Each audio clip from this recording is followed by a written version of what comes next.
မြချင်းတူပြီးခဏထင်ဝါလွန်ပေမဲ့ဝင်းမုံရွှေရဲ့မြလေဆွဲလောက်တန်ဖိုးမကြီးသအောင်ဖြစ်နေတဲ့ဆိုပြီးဝေဖန်ခံနေရတဲ့စိန်ရီဂရီကမမငယ်ပြည်သက်များလုံးမဲ့မင်္ဂလာပါမာတပန် page ကနေကြိုဆိုလိုက်ပါတယ်စိန်ရီဂရီရှေဆိုင်ကမမငယ်ကတော့ပြီးကနေ့ရက်ပိုင်းတုန်းကဖိမိတ်တောက်နေတဲ့မြလေဆွဲကြီးနဲ့လက်ဝိရတနာတွေကိုဝတ်ဆင်ပြီးခမ်းနားတဲ့မင်္ဂလာပွဲကြီးကိုကျင်းပခဲ့တာပါစိန်ရီဂရီမမငယ်ကဆယ်လီမင်းသမီးတယောက်မဟုတ်ပေမဲ့ချမ်းသာကြွယ်ဝလွန်တဲ့ရွှေဆိုင်ပိုင်ရှင်တတိမကြီးပြီးမင်္ဂလာပွဲကြီးကိုလည်းဆယ်လီမင်းသမီးတွေနဲ့အပြိုင်ခမ်းနားထေဝါလွန်းစွာကျင်းပခဲ့တာကြောင့်များမြင်မှာတော့အားကျစရာဖြစ်ခဲ့ပါတယ်တကယ်ဆိုရင်တာမန်မင်းသမီးတွေနဲ့ရွှေဆိုင်ပိုင်ရှင်တချို့ကသူတို့ရဲ့ချမ်းသာကြွယ်ဝမှုတွေကိုမင်္ဂလာဆောင်မှာရွှေအထက်ထက်ဆင်မြန်းပြီးဆောင်ကာပြသလိရှိပါတယ်ရွှေပိတ်တာချိန်များစွာနဲ့ချုပ်လို့ထားတဲ့မင်္ဂလာဝတ်စုံကြီးတွေရွှေပိတ်တာချိန်များတဲ့လက်ဝတ်ရတနာတွေနဲ့ခမ်းနားထေဝါစွာဆောင်ပြခဲ့ကြပေမဲ့စိန်အေဂရီမမငယ်ကတော့တောက်ပထေဝါလုံးနဲ့မြတဆက်စာဝတ်ဆင်ပြီးကြွယ်ပြခဲ့တာပါမြန်မာနိုင်ငံမှာဒီလိုမျိုးမြအဆက်လိုက်ကြီးဝတ်ဆင်တာကရှားပါသလိုစိန်အေဂရီမမငယ်ပြီးရင်ဝင်းမုံရွှေနဲ့အောင်တမာရီကမဖြစ်ဖြူအောင်တို့သာရှိတာကြောင့်သူတို့ရဲ့ကြွယ်ဝမှုတွေက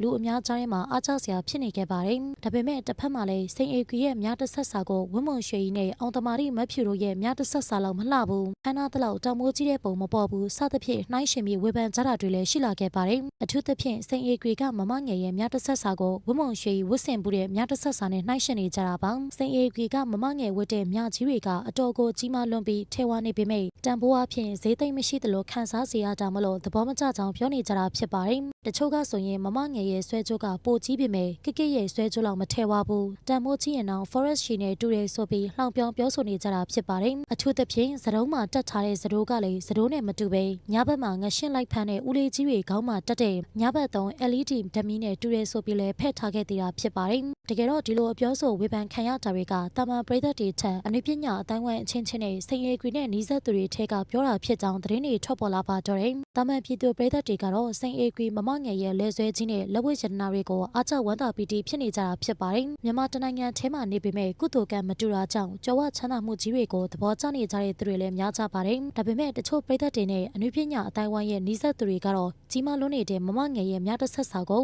မျက်စိစပင်မွေစူးနေကြတာကြောင့်အခုလိုတိတ်တခိုးဝေဖန်တန်တွေထွက်ပေါ်လာပါတော့တယ်အနုပညာရှင်တွေဆယ်လီတွေရဲ့လောကမှာမင်္ဂလာဆောင်ပြီးဆိုရင်သူ့ထက်ကအပြိုင်ဆိုင်ဒိဋ္ဌိကျဲဖြစ်အောင်ဆောင်ကြတာကဘာဝတစ်ခုလိုဖြစ်နေပြီးပရိသတ်တွေကလည်းအနုပညာရှင်ဆယ်လီနဲ့ရွှေဆိုင်ပိုင်ရှင်တွေရဲ့မင်္ဂလာဆောင်ဆိုရင်ဘသူမင်္ဂလာဆောင်ကခန္ဓာကြီးကျယ်လဲဆိုတာကိုစောင့်ကြည့်နေတတ်တာဖြစ်ပါတယ်မကြခင်မှာဆိုရင်မင်္ဂလာပွဲကြီးကို6ချိန်တိုင်တိုင်ကျင်းပမယ့်ဟိဝင့်ရံနဲ့ဆိုဗီယက်သင်တို့ရဲ့မင်္ဂလာဆောင်ကိုလည်းစိတ်ဝင်တစားစောင့်မျှော်နေခဲ့ကြတာပါလက်တလုံးမှာတော့ဟိဝင့်ရံနဲ့ဆိုဗီယက်သင်တို့ဇွန်တွဲကမင်္ဂလာဖိတ်စာတွေဖိတ်ဝေပြီးဖြစ်ကဖိတ်စာနဲ့ပတ်သက်တဲ့ဝေဖန်မှုတွေကလည်းထွက်ပေါ်နေတာဖြစ်ပါတယ်ဖက်ရှင်နဲ့ပတ်သက်ပြီးဂွမ်းယုံတာမကဖိတ်စာကပါဂွမ်းနေတယ်ဆိုတဲ့ဝေဖန်မှုတွေပါရှိနေကြတာရှင်လက်တလုံးအနုပညာရှင်နဲ့ဆယ်လီတွေရဲ့မင်္ဂလာပွဲတွေဆက်နေတာကြောင့်မင်္ဂလာဆောင်နဲ့ပတ်သက်ပြီးစိတ်ဝင်စားမှုတွေမြင့်တက်နေကြတာပါပရိသတ်တို့အနေနဲ့ရောမမငယ်ရဲ့မြတ်တဆက်စာနဲ့ပတ်သက်ပြီးဝင်းမုံရွှေရဲ့မြတ်တဆက်စာနဲ့ရှင်တွဲဝေဖန်ကြတဲ့အပေါ်အမြင်လေးတွေကိုပြပြခဲ့ပါအောင်ရှင်အားလုံးကိုကျေးဇူးတင်ပါတယ်ဆက်လက်ပြီး celebrity သတင်းများအတွက်ကျမတို့ရဲ့ page ကို like and follow လေးလုပ်ခဲ့ကြပါအောင်နော်နေ့ရက်တိုင်းအတွက်ပျော်ရွှင်ပါစေ